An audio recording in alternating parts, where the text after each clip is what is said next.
प्यार का इनाम।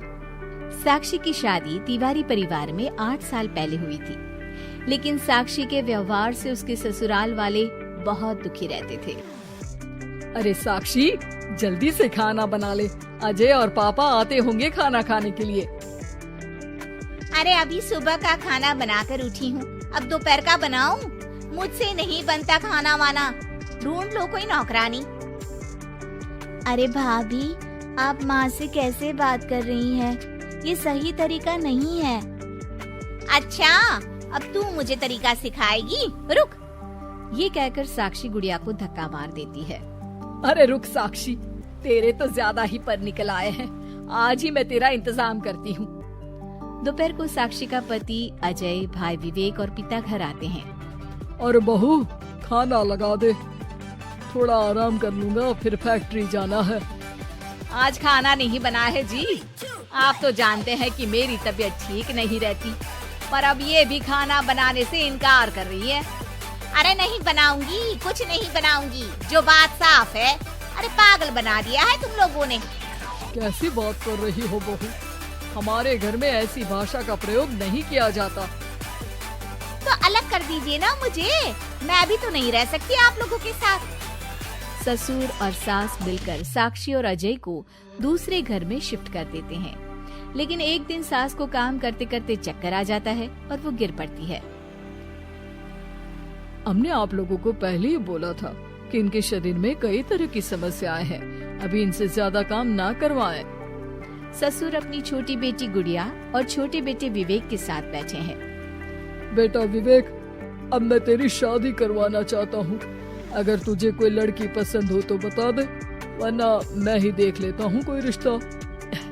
हाँ पापा, मैं सोनम नाम की एक लड़की को पसंद करता हूँ, मैं आज ही उसके भाई और माँ को कहता हूँ कि वो आपसे मिलने आ जाए। सोनम की माँ शाम को विवेक के घर आती है। देखिए बहन जी, हमें कुछ नहीं चाहिए, बस आपकी बेटी अपना धर्म समझे, मेरे लिए वो मेरी बेटी रहेगी, बहू नहीं। सोनम की माँ रिश्ता तय कर वहाँ से चली जाती है। विवेक और सोनम की शादी हो जाती है। सोनम शादी से पहले तो आजाद ख्यालों की लड़की होती है, लेकिन शादी के बाद उसमें बड़ा बदलाव आ जाता है। सोनम सुबह सुबह सास ससुर के पास जाती है।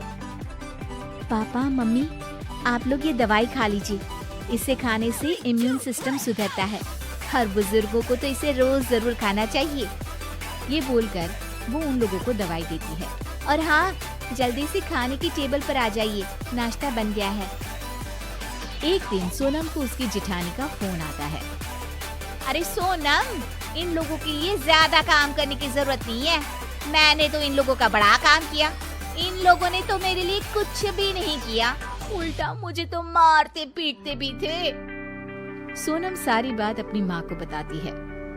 देख बेटा, मुझे तो तेरे सास ससुर अच्छे लोग लगते हैं, वो तेरी जिठानी के साथ क्या करते हैं हमने तो नहीं देखा, लेकिन हाँ, तेरे ससुर ने मुझसे कुछ नहीं मांगा, सिवाय इसके कि तू घर को घर समझ कर रहे।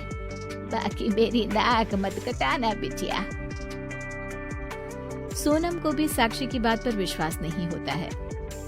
सोनम बेटा, मैं तुमसे बहुत खुश हूँ, मुझे जैसी बहू चाहिए थी तुम वैसी ही हो, मैं तुम्हारे नाम ये पूरा मकान करता हूँ। साक्षी को जब ये बात पता चलती है तो वो ससुराल आती है। अरे वाह भाई वाह, ये तो वही बात हो गई कि मेहनत करे कोई और पुरस्कार कोई और ले जाए।